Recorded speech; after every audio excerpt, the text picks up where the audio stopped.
how to deal with crisis. As a small business owner, you know how hard crises are. Your company suddenly stopped bringing in revenue. Rules, methods, and routines that you have relied on for so long don't work anymore. And you, a smart, brave entrepreneur, are desperate. You are on the brink of losing your company, but you have no idea what to do. Don't be afraid.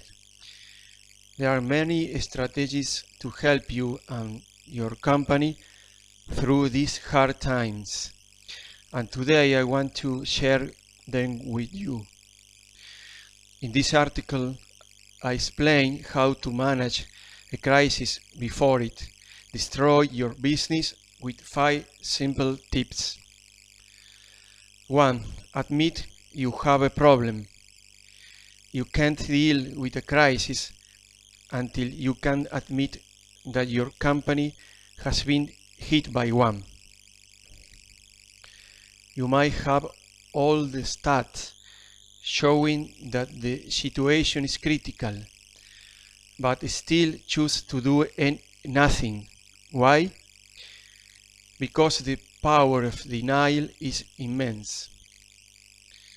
You get tricked by your own brain not to mention the problem. It's so easy and comforting to linger in the past where your company was a huge success. But will it help you move forward? The answer is no, of course. Therefore, focus on now. Neither past nor future will help you manage a crisis. Only when you realize that you are responsible for navigating your business out of a crisis can you make actual step forward. Remember, deny a crisis never works. Never mentioning a problem won't solve it. Only taking action helps. 2. Optimize your workforce. By this I mean fire every employee who doesn't bring value to your company. Hard times are all about hard choices, and you will have to exercise authority to cleanse your company of workers who are not as effective as they should be. Small companies spend about 20% of their revenue on employee wages, and when in crisis, you are pressed to cut spending to survive. And yet, the main reason why you should fire non-productive workers is not about the money, but rather the efficiency of your operations. Let's imagine that you have a developer who can't finish a project on time. Should you give him one more chance? Well, if you have the funds, you may, but when your business is on shoestrings, don't wait.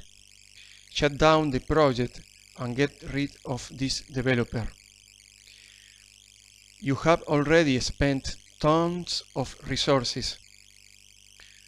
Don't make the mistake of spending even more money and ruin hope for the whole company. You can always be merciful to your workers, but are you so sure that they will pay you back? The answer is usually no. Don't try to be a nice guy. In several months, you will have a riot on your hands.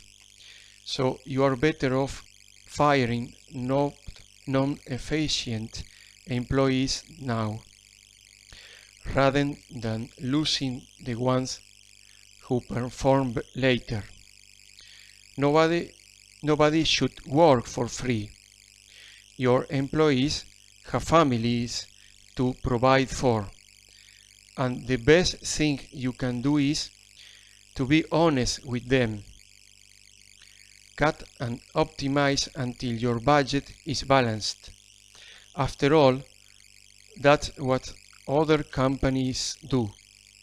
3. Cut your expenses. Have you ever heard of the Pareto principle? It demonstrates that 80% of the effect is always a result of 20% of the causes. This principle can be applied to your company as well. That said, 20% of your project bring in 80% of your revenue. 20% of employees do 80% of the work, etc. When your company suffers from a crisis, cut projects that don't produce any profit or are not well paid. Basically, focus all of your cutting on the non-efficient 80%. You will also have to cut projects that are potentially profitable but sucks money out of your budget. Cut these projects without mercy because they have the potential to place a tombstone on your company's grave. Even huge and wealthy companies like Google cut expenses to meet their goals. They shoot down billions-dollar projects to save dozens of billions. More waiting always means more spending. Don't forget about it. 4. Prioritize projects that generate revenue. After you had cut off unnecessary projects and employees, it's time for you to optimize what you still have at your disposal. This should be the most important project and the most professional workers. Increase your company's efficiency by investing all of your resources into projects that generate revenue, not in several years, but now. This project, or even a project, keep your business afloat. Pay special attention to them and delegate your best expert to work on them. Not so sure? Consider the success story of Steve Jobs. When he returned to Apple, the company was stagnating, producing products that didn't bring any revenue or value whatsoever. Jobs cut it all, prioritizing iPod development. This was a foundation that turned Apple into the company it is now. Remember, learn to cut things that don't matter and prioritize projects that do. 5. Cope with problems and be ready to learn. Winston Churchill once said, "Never let a good crisis go to waste." He was right.